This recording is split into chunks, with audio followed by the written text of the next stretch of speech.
Salam, kita jumpa lagi dalam Sapaan Gembala. Sapaan firman Tuhan hari ini terambil dari Injil Lukas 24 ayat 13 sampai yang ke-35. Demikian firman Tuhan. Yesus menampakkan diri di jalan ke Emmaus.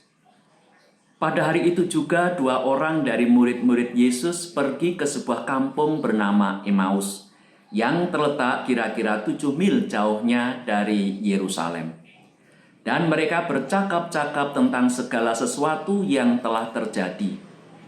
Ketika mereka sedang bercakap-cakap dan bertukar pikiran, datanglah Yesus sendiri mendekati mereka, lalu berjalan bersama-sama dengan mereka.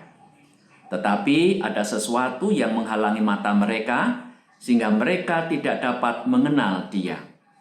Yesus berkata kepada mereka, "Apakah yang kamu percakapkan sementara kamu berjalan?" Maka berhentilah mereka dengan muka muram. Seorang dari mereka, namanya Kleopas, menjawabnya, "Adakah engkau satu-satunya orang asing di Yerusalem yang tidak tahu apa yang terjadi di situ pada hari-hari belakangan ini?" Katanya kepada mereka, "Apakah itu?" Jawab mereka, "Apa yang terjadi dengan Yesus orang Nazaret? Dia adalah seorang nabi yang berkuasa dalam pekerjaan dan perkataan di hadapan Allah dan di depan seluruh bangsa kami. Tetapi imam-imam kepala dan pemimpin-pemimpin kami telah menyerahkan Dia untuk dihukum mati, dan mereka telah menyalibkannya. Padahal kami dahulu mengharapkan bahwa Dialah yang datang untuk membebaskan bangsa Israel. Tetapi sementara itu telah lewat 3 hari sejak semuanya itu terjadi. Tetapi beberapa perempuan dari kalangan kami telah mengejutkan kami. Pagi-pagi buta mereka telah pergi ke kubur dan tidak menemukan mayatnya.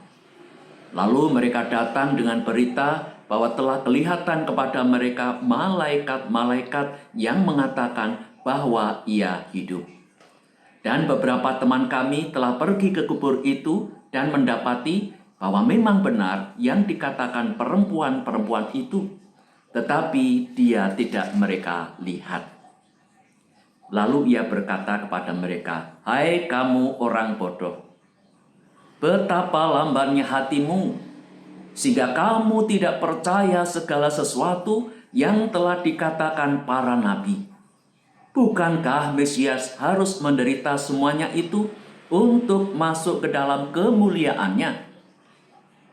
Lalu Ia menjelaskan kepada mereka apa yang tertulis tentang Dia dalam seluruh kitab suci, mulai dari kitab-kitab Musa dan segala kitab nabi-nabi. Mereka mendekati kampung yang mereka tuju, lalu Ia berbuat seolah-olah hendak meneruskan perjalanannya.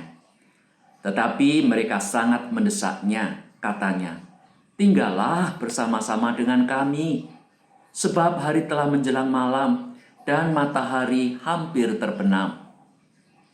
Lalu masuklah Ia untuk tinggal bersama-sama dengan mereka. Waktu Ia duduk makan dengan mereka, Ia mengambil roti, mengucap berkat, lalu memecah-mecahkannya dan memberikannya kepada mereka. Ketika itu terbukalah mata mereka dan mereka pun mengenal Dia. Tetapi Ia lenyap dari tengah-tengah mereka. Kata mereka seorang kepada yang lain, "Bukankah hati kita berkobar-kobar ketika Ia berbicara dengan kita di tengah jalan dan ketika Ia menerangkan kitab suci kepada kita?" Lalu bangunlah mereka dan terus kembali ke Yerusalem. Di situ mereka mendapati ke-11 murid itu. Mereka sedang berkumpul bersama-sama dengan teman-teman mereka. Kata mereka itu, "Sesungguhnya Tuhan telah bangkit dan telah menampakkan diri kepada Simon." Lalu kedua orang itu pun menceritakan apa yang terjadi di tengah jalan dan bagaimana mereka mengenal Dia pada waktu ia memecah-mecahkan roti. Demikianlah firman Tuhan. Saudaraku, setiap orang pasti punya cita-cita, punya harapan tentang masa depan yang lebih baik daripada sekarang ini. Namun terkadang yang terjadi, apa yang dicita-citakan itu, apa yang diharapkan itu tidak segera terwujud, bahkan sama sekali tidak terwujud. Lalu orang itu menjadi putus asa, tidak mau lagi mengejar apa yang ia cita-citakan atau yang ia harapkan tadi. Nah, demikian juga dengan dua orang murid Tuhan Yesus dalam bacaan Injil hari ini. Dulu mereka ini rela meninggalkan keluarganya, rela meninggalkan pekerjaannya, rela meninggalkan kampung halamannya demi mengikut Tuhan Yesus. Apa tujuannya?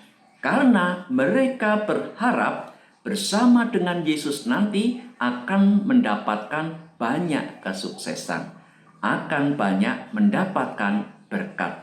Ya, setidak-tidaknya kalau seandainya nanti Tuhan Yesus jadi raja, dia juga akan mendapatkan kursi dari kekuasaan yang dimiliki oleh Tuhan Yesus, mendapatkan dudukan atau jabatan. Namun apa yang terjadi? Yesus yang jadi andalannya, Yesus yang dijadikan tumpuan harapannya, ternyata diambil dari kehidupannya. Yesus disalibkan dan mati. Maka mati pula lah seluruh harapan dan cita-cita para murid waktu itu. Kondisi yang demikian getir memaksa mereka harus kembali ke lingkungan masa lalunya, kembali ke kampung halamannya, dan mengubur dalam-dalam seluruh harapan untuk sukses bersama dengan Tuhan Yesus. Namun di tengah perjalanan pulang, mereka berjumpa dengan seorang asing yang sejatinya itu adalah Tuhan Yesus sendiri yang menjumpai mereka untuk meneguhkan, untuk menyemangati, dan untuk memotivasi mereka supaya dia bisa kembali ke kehidupannya yang baru. Melalui pengajaran kitab suci dan pemecahan roti, sehingga hatinya berkobar-kobar kembali. Kisah selanjutnya, kedua murid Yesus ini tidak berlama-lama di kampung halamannya. Mereka memutuskan untuk kembali memenuhi panggilannya, berkumpul bersama murid-murid Tuhan Yesus yang lain untuk berpelayanan dan menjadi saksi kebangkitan Tuhan Yesus. Saudaraku, kisah ini memberikan inspirasi bagi kita semua bahwa dalam menjalani hidup ini, terkadang kita seperti dua orang murid Tuhan Yesus ini. Seperti mereka, terkadang kita merasa lelah, terkadang merasa jengah, terkadang merasa putus asa karena kenyataan hidup yang getir, bahkan pahit. Rumah tangga yang kita harapkan bisa bahagia, ternyata tidak seperti itu. Usaha yang kita harapkan menjadi lancar, ternyata tidak selancar yang kita inginkan. Pekerjaan, karir yang kita harapkan bisa melesat tinggi, namun ternyata tidak sesuai dengan kenyataan. Dalam kondisi seperti ini, kadang kita mulai bertanya, mengapa Tuhan diam saja dan membiarkan saya dalam kondisi pahit seperti ini? Saudaraku, sejatinya Tuhan tidak pernah tinggal diam. Dia selalu hadir untuk menjadi teman seperjalanan kita dalam melewati masa-masa sulit. Hanya saja, kadang sikap kita seperti dua orang murid Tuhan Yesus tadi yang tidak mengenali kehadiran Tuhan karena hati dan pikiran kita hanya terfokus pada kesedihan yang sedang kita rasakan. Yang perlu kita tahu adalah bahwa kehadiran Tuhan Yesus itu bisa melalui apapun, dengan cara apapun, dan lewat siapapun. Kalau dalam kisah tadi disebutkan bahwa kehadiran Tuhan Yesus itu seperti seorang asing di hadapan dua murid itu. Ini artinya bahwa Tuhan itu bisa hadir melalui orang yang belum kita kenal atau yang sudah kita kenal. Bisa melalui sahabat kita, bisa melalui rekan sekerja kita, bisa melalui anggota keluarga kita, ayah kita, ibu kita, saudara kita, anak kita, atau melalui pendeta, melalui majelis, dan melalui siapapun. Tujuannya apa? Tujuannya untuk meneguhkan, untuk menguatkan, untuk menyemangati agar kita tetap bersemangat dan memiliki hati yang berkobar-kobar dalam menjalani hidup ini. Sesulit dan sepahit apapun keadaan hidup yang sedang kita hadapi, pesan hari ini adalah jangan berputus asa. Tetap bersemangat, tetap optimis, karena kita yakin di dalam Tuhan tidak ada masalah yang tak terselesaikan. Yang namanya badai itu pasti berlalu. Karena kita punya Tuhan Yesus, sahabat perjalanan hidup kita. Amin.